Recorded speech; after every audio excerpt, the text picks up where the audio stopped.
Hello friends, स्वागत है आप लोग का एनसीईआरटी जोन में। घटना चक्र का पूर्वावलोकन हम लोग डिस्कस कर रहे हैं। पूर्वावलोकन में और सब्जेक्ट तो हमने स्टार्ट कर ही दिया था, अभी तक ज्योग्राफी हमने नहीं स्टार्ट किया था। ज्योग्राफी भी हम लोग स्टार्ट कर दिए इस वीडियो से। बाकी सब्जेक्ट बहुत आगे चला गया है, जैसे मॉडर्न हिस्ट्री में हमने मेजॉरिटी पोर्शन 50% से ज़्यादा कवर कर दिया है। एंशियंट हिस्ट्री, मेडाइवल हिस्ट्री का भी हमने कुछ पोर्शन कवर किया, साइंस का भी कुछ पोर्शन कवर किया, साइंस में तीनों पार्ट का कुछ कुछ हमने कवर किया है। तो सब कंटिन्यूअस चल रहा है, डेली सब प्लेलिस्ट में वीडियो अपलोड हो रहा है, आपको बस देखना है। और आपको अगर लगता है कि सर ये सब्जेक्ट पहले करना, तो आपको मैसेज करना है। मेरा नंबर आपको पता है, डिस्क्रिप्शन में मैसेज है, डिस्क्रिप्शन में और बहुत सारे इन्फॉर्मेशन है, आप देख लेना। तो चलिए शुरू करते हैं। पहले जनरल ज्योग्राफी स्टार्ट करते हैं, पहला चैप्टर। और शुरू कर दे उससे पहले कि बता देना चाहते हैं कि हमारा भी सेल चल रहा है, रक्षाबंधन सेल। आज रात 12 बजे खत्म हो जाएगा। जो भी हमारे कोर्स है, चाहे बीपीएससी, क्राउन जीएस का कोर्स, लूसेंट ऑब्जेक्टिव कोर्स, घटना चक्र का पूर्वावलोकन जो आप देख रहे हो उसका कोर्स, एनसीईआरटी जो कि आने वाला है उसका कोर्स, इन सब पे 50% ऑफ है। ये उन सब कोर्स का ओरिजिनल प्राइस है। इस प्राइस पे आपको 50% ऑफ लगेगा। यहाँ पे जो दिया हुआ ना उसका 50% आप खुद से कर लेना, उतना में अभी आपको मिलेगा कोर्स। तो चलिए शुरू करते हैं। चलिए शुरू करते हैं। पहला क्वेश्चन देखो, एक बारी और मैं बता दूं, दो पार्ट में बटा है, इंडियन ज्योग्राफी और वर्ल्ड ज्योग्राफी। इंडियन ज्योग्राफी में टोटल 31 चैप्टर है और वर्ल्ड ज्योग्राफी में टोटल है चैप्टर 52। तो हम डिस्कस करेंगे। कोई कोई चैप्टर बहुत छोटा है, कोई कोई चैप्टर थोड़ा बड़ा है। तो जो चैप्टर छोटा है उसको एक वीडियो में, जो बड़ा है उसको 2 वीडियो में, 3 वीडियो में, यानी हमारा वीडियो लंबा ना हो और रिपीटेड क्वेश्चन नहीं हो। जैसे मैं आपको दिखा दूंगा, ये हम पहला चैप्टर कर रहे हैं। पहला चैप्टर है जनरल इंट्रोडक्शन। उसमें कौन कौन से टॉपिक पे क्वेश्चन आएगा मैं बताता हूँ। एक एरिया, इंडिया के एरिया, उसके बाद लैटिट्यूडनल एक्सपेंशन, उसके बाद tropic of cancer, standard time, extreme point और बॉर्डरिंग कंट्री। तो हम कोशिश करेंगे कि ये सारा 2 वीडियो में कवर हो जाए, 2 वीडियो में कवर हो जाए। इससे क्या होगा, हमारा वीडियो लेंथ बड़ा नहीं होगा और रिपीटेड क्वेश्चन को हम छोड़ देंगे, वो आपको पता ही चल जाएगा। जैसे आप देखोगे फर्स्ट क्वेश्चन, उसके बाद आप देखोगे सेकंड, थर्ड, फोर्थ, ऐसे नहीं क्वेश्चन देखोगे, क्योंकि सेकंड, थर्ड, फोर्थ इसी ऑप्शन से रिपीटेड है। तो चलिए शुरू करते हैं। पहला question, Which of the following statement is true about India? कौन सा स्टेटमेंट सही है इंडिया के बारे में, वो बताना है। India is the 5th largest country, ये गलत स्टेटमेंट। इंडिया 5th नहीं है, इंडिया 7th लार्जेस्ट कंट्री है। 7th लार्जेस्ट कंट्री है। ये बात, सबसे लार्जेस्ट कौन है एरिया की वाइज कर, यहाँ पे एरिया वाइज बोला जा रहा है। सबसे पहले है रसिया, उसके बाद इधर आ जाए आपको Canada,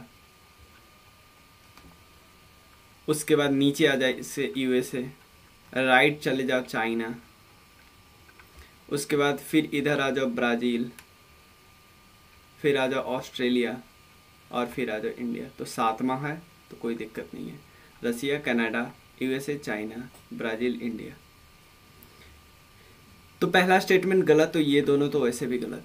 it occupies about 2.4% of the total area of the lithosphere, ये करेक्ट है। लिथोस्फीयर का 2.4% एरिया इंडिया के पास है, तो ये करेक्ट है। 2 स्टेटमेंट। अब क्वेश्चन तक थर्ड है करेक्ट या फोर्थ है करेक्ट।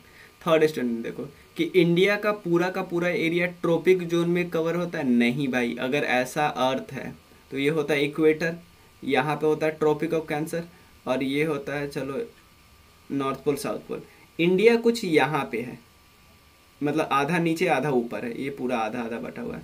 अगर ऐसा है ट्रॉपिक ऑफ, इसमें सटा नहीं हुआ है मैं समझाने के लिए, ये मान लो इक्वेटर है ना, सो ट्रॉपिक ऑफ कैंसर, तो यहाँ पे है इंडिया, आधा ऊपर आधा नीचे। ये भी एक क्वेश्चन पूछा हुआ था कि कौन सा लाइन भारत को 2 पार्ट में बांटता है, तो आप बोलना ट्रॉपिक ऑफ कैंसर। अब तो अगर पूरा का पूरा इस एरिया में रहता तो हम बोल देते कि पूरा का पूरा ट्रॉपिक जोन में है। ट्रॉपिक ऑफ जोन का मतलब ट्रॉपिक ऑफ कैंसर से ऊपर, ट्रॉपिक ऑफ कैंसर और ट्रॉपिक ऑफ कैप्रिकॉन उन दोनों के बीच में। जैसे अगर भारत यहाँ पे रहता है, इन बिटवीन यहाँ पे, तो ये स्टेटमेंट करेक्ट हो जाता।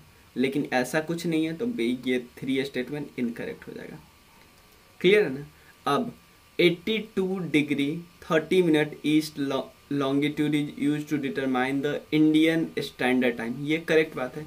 मान लो इंडिया अगर ऐसा है तो यहाँ का टाइम अलग, क्योंकि आपको पता है लॉन्गिट्यूड से टाइम डिसाइड होता है। तो यहाँ पे हमारा मान लो 68 डिग्री के आसपास है, यहाँ 97 डिग्री के आसपास है, तो ये डिफरेंस ऑलमोस्ट कितना है, 30 डिग्री का डिफरेंस, यानी 2 घंटे का डिस्टेंस। तो यहाँ पे टाइम 2 घंटा पहले होगा, यहाँ पे टाइम अगर 12 बज रहा होगा तो यहाँ पे 2 बज रहा होगा, क्योंकि ऐसे ही डिसाइड होता है ना, ईस्टर्न साइड में हम जितना जाते हैं ना टाइम ज़्यादा होता जाता है। तो हमने क्या किया, जो ग्रीनविच मेरिडियन पे टाइम है वहाँ से, मतलब वहाँ से जितना ईस्ट जाओगे उतना टाइम बढ़ता जाएगा ना। तो मान लो यहाँ पे 12 बज रहा है, तो इंडिया में कितना बजता है, 5:30। तो 5:30 कैसे होता है, ठीक है। तो इन दोनों का एवरेज ले लिया, इन दोनों का एवरेज लेगो तो आएगा 82.5 डिग्री, 82.5 डिग्री। तो यही आंसर होगा। इसी को हमने मान लिया कि 82.5 डिग्री पे जो टाइम है हमने मान लिया वही भारत का, पूरे भारत का टाइम है। एवरेज ले लिया, मतलब यहाँ से 1 घंटा जस्ट बढ़ा दिया, यहाँ से 1 घंटा घटा दिया, कोई दिक्कत नहीं है। तो चलिए नेक्स्ट क्वेश्चन करते हैं। कोई भी डाउट हो तो प्लीज़ कमेंट सेक्शन में लिखिएगा, कुछ भी फीडबैक देना हो तो भी कमेंट सेक्शन में लिखिए, नंबर भी आपके पास मैसेज कर सकते हो। नेक्स्ट क्वेश्चन है, अब देखो सेकेंड थर्ड तो हम किए नहीं, क्यों, क्योंकि रिपीट हो रहा है। अब यहाँ पे बता रहा है कौन सा इसमें नॉट करेक्ट है, क्योंकि आपने पता कर लिया कि एरिया है 2.5% वर्ल्ड के एरिया का। तो अब देख लेते हैं कितना है स्क्वायर किलोमीटर है, 3.28 मिलियन स्क्वायर किलोमीटर है। हाँ ये सही है। लैटिट्यूडनल एक्सटेंट कितना है, ये है 8 डिग्री 4 मिनट नॉर्थ से लेकर 37 डिग्री 6 मिनट नॉर्थ, ये भी सही है। लॉन्गिट्यूडनल एक्सटेंट भी सही है, लेकिन ये गलत है। स्टेट कितना है, 28 स्टेट है, 8 यूटी है, तो ये भी करेक्ट हो गया, ठीक है ना। 2016 का क्वेश्चन है, तो ये इसलिए पूछे होंगे, उसमें ये बना था, मतलब इससे थोड़ा पहले तेलंगाना, तो वो करंट अफेयर से लिंक करने की कोशिश की, नहीं तो इतना हल्का थोड़ी पूछ रहे थे। इसमें से पूछा है कौन सा स्टेटमेंट इनकरेक्ट है, कौन सा स्टेटमेंट गलत है। पहला statement, India is the 7th largest country in the world, correct बात है। India is the 2nd most populous country, ये भी सही बात है। The land boundary extend is around 15,200। हाँ, इंडिया अगर मान लो ये मैप है तो इंडिया का टोटल लैंड बाउंड्री कितना है, 15,200 किलोमीटर, ये भी याद रखना है। और टोटल कोस्टल बाउंड्री अगर मेनलैंड और प्लस ये अंडमान और निकोबार और लक्षद्वीप टोटल मिला दिया तो जाए तो ये है लगभग 7500 किलोमीटर के आसपास। तो ये ध्यान रखिएगा, land boundary plus coastal boundary ये दोनों अलग अलग है। ये है 7500 के आसपास, ये है 15,200 किलोमीटर के आसपास। और सबसे पहला सनराइज कहाँ पे होगा भाई, जो सबसे ईस्टर्न बाउंड्री रहेगा वहाँ पे होगा ना। तो भारत का सबसे ईस्टर्न स्टेट मिजोरम नहीं, सबसे ईस्टर्न स्टेट, सबसे पूर्वी स्टेट कौन है, अरुणाचल प्रदेश। अरुणाचल प्रदेश, यहाँ अरुणाचल, इधर गुजरात। और इवन मैं लोकेशन भी आपको अभी बताऊंगा कि अरुणाचल प्रदेश का कौन सा रीजन, गुजरात का कौन सा रीजन, ये वाला। अरुणाचल प्रदेश का एक विलेज है, विलेज का नाम है डोंग। ये विलेज सबसे ईस्टर्न है, तो सबसे पहले सूरज इसी विलेज में उगता है। ये भी क्वेश्चन अगर बहुत ज़्यादा टफ बनाया या अरुणाचल प्रदेश वाला जो एग्जाम होता है उसमें तो जरूर पूछ सकता है। यहाँ पे पूछ रहा है कि एक्सपेंशन, अभी तो मैंने बताया कि नीचे है 8 डिग्री 4 मिनट से लेके 37 डिग्री 6 मिनट, ये है लैटिट्यूडनल एक्सटेंट। लॉन्गिट्यूडनल तो हमने बता दिया 68.97 है, ठीक ना, 97.25, 68 पॉइंट कितना है 7, 68 डिग्री 7 मिनट, 97 डिग्री 25 मिनट। लेकिन अगर मान लिया जाए ये हम मेनलैंड पूरा इंडिया की बात करते तो है 6 डिग्री 45 मिनट। देखो ये है मेनलैंड इंडिया, और ये जो हमारा यूटी है एक यूनियन टेरिटरी अंडमान और निकोबार, उसका सबसे सदर्न पॉइंट है जिसका नाम है इंदिरा पॉइंट।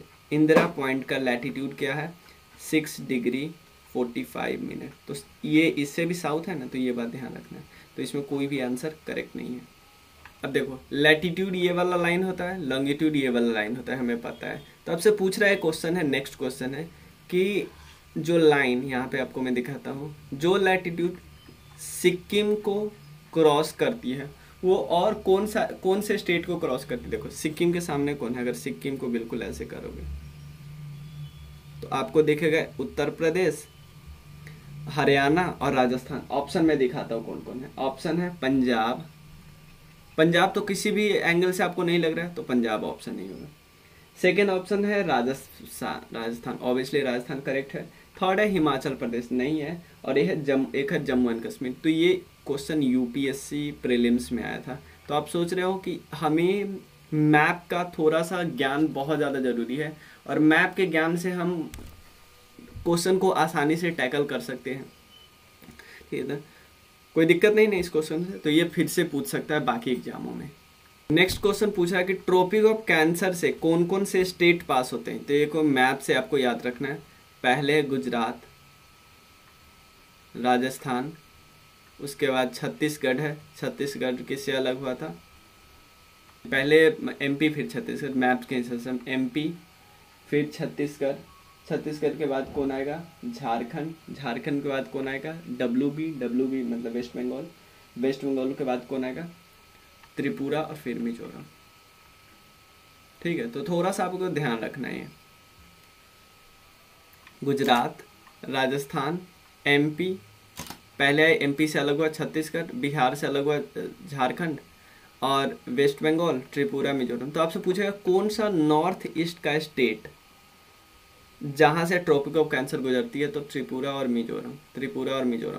त्रिपुरा और मिजोरम का एक खास बात क्या है कि ये म्यांमार से भी बॉर्डर बनाता है और बांग्लादेश से। नॉर्थ ईस्ट का एकमात्र ऐसा स्टेट है जो 2 देशों से बॉर्डर बनाता है, मतलब कि जो म्यांमार से बनाता है, बांग्लादेश से बनाता है।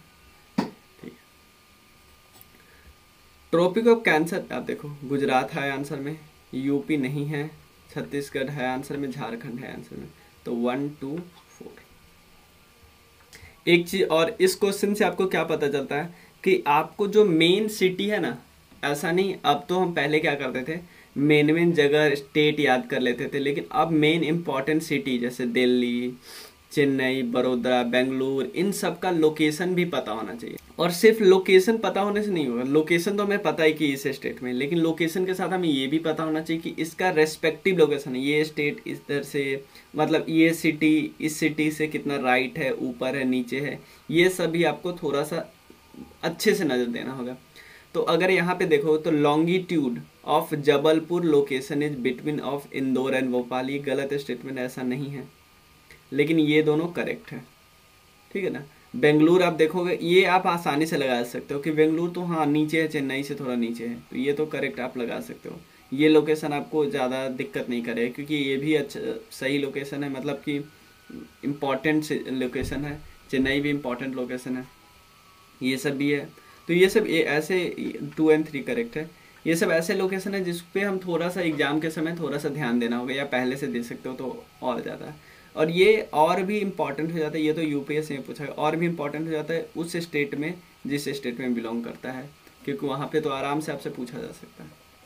नेक्स्ट है इंडियन स्टैंडर्ड टाइम, ये कहाँ से गुजरता है, ये हम सबको होता है इलाहाबाद से गुजरता है, मिर्जापुर के पास से।